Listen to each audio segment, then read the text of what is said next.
दोस्तों, आज हम आपको उन 4 मूर्तियों के बारे में बताएंगे जिन्हें घर में रखने से बर्बादी और मौत के सिवाय कुछ नहीं आता। दोस्तों, हिंदू धर्म के अनुसार घर में सभी देवी देवताओं के लिए एक अलग से ही स्थान बनाया जाता है। हिंदू धर्म में जैसे जैसे देवताओं के लिए स्थान बता रखे हैं, लोगों ने वैसे ही अपने घरों में देवताओं को स्थापित किया है। आप सभी के घर में ही देवी देवताओं का मंदिर तो जरूर होगा। दोस्तों, सबसे पहले आपको बता दें कि घर के मंदिर को हमेशा ही साफ रखना चाहिए।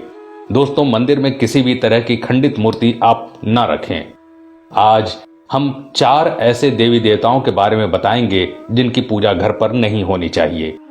जी हां दोस्तों, सबसे पहले देव हैं भैरव देव। भैरव देव भगवान शिव के ही एक अवतार है। दोस्तों, भैरव देव की मूर्ति कभी भी अपने घर के मंदिर में नहीं रखनी चाहिए। अब आप बोलेंगे कि ऐसा क्यों है? ऐसा इसलिए है क्योंकि भैरव देव तंत्र विद्या के देवता माने जाते हैं। भैरव देव की पूजा जरूर करनी चाहिए, परंतु घर के अंदर भूल कर भी हमें ऐसा नहीं करना चाहिए। घर के अंदर यदि भैरव देव की पूजा की जाती है तो घर में अनजानी घटना घटित होती है और वो घर बर्बादी की ओर जाता है। दूसरी मूर्ति है नटराज की। हम में से कई लोग ऐसे होंगे जो नटराज जी की मूर्ति को घर में रखते होंगे। नटराज की मूर्ति दिखने में तो बहुत सुंदर लगती है। नटराज मूर्ति भगवान शिव के ही रौद्र रूप है। फिर भी दोस्तों, नटराज की मूर्ति को आप भूल कर भी घर के अंदर ना रखें, क्योंकि दोष तो नटराज भगवान शिव के रौद्र रूप में है, यानी भगवान शिव के क्रोधित रूप में। हम मनुष्य में इतना साहस नहीं कि हम भगवान भोलेनाथ के क्रोध को झेल सकें। इसलिए नटराज की मूर्ति को आप भूल कर भी घर में ना रखें। यदि आप ऐसा करते हैं तो इससे घर में हमेशा अशांति रहती है, सभी को गुस्सा आता है और बहुत बड़े बड़े झगड़े घर पर हो जाते हैं। इसलिए शिव के इस रौद्र रूप को आप घर में बिल्कुल भी ना रखें। हम ऐसा नहीं बोल रहे हैं कि इनकी पूजा आप ना करें, बल्कि हम ऐसा कह रहे हैं कि इनको आप घर के अंदर ना रखें। दोस्तों, अब हम तीसरी मूर्ति के बारे में जानेंगे। दोस्तों, तीसरी मूर्ति है राहु और केतु की मूर्ति। घर में राहु और केतु की मूर्ति को रखना अशुभ माना जाता है।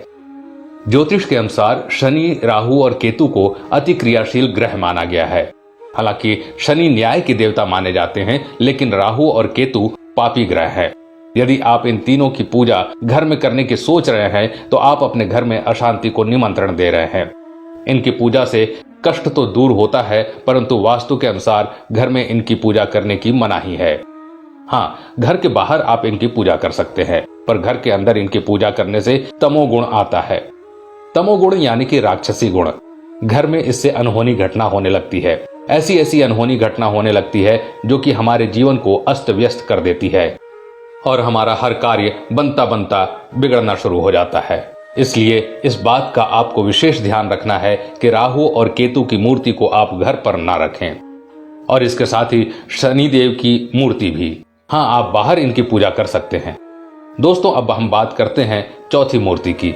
हम घर में कई ऐसे देवी देवताओं की मूर्ति ले आते हैं जो सिंह पर सवारी करती हैं, यानी जो देवता शेर की सवारी करते हैं। ये लाना अच्छी बात है, लेकिन उस शेर का मुख यदि खुला हुआ हो तो ये आपके लिए खतरनाक सिद्ध हो सकता है।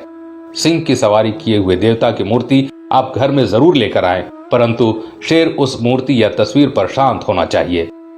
ऐसी कोई भी मूर्ति आप घर पर न लाएं जिस पर सिंह रौद्र अवस्था में हो, क्योंकि अधिकतर मूर्तियों में आपने देखा होगा कि माता शेर पर सवार होती हैं तथा उस समय माता क्रोधित रूप में होती हैं तथा माता का शेर राक्षस का वध कर रहा होता है और उसका मुंह खुला होता है और माता का ये रौद्र रूप होता है तथा साथ ही शेर का भी ये क्रोधित वाला ही रूप होता है।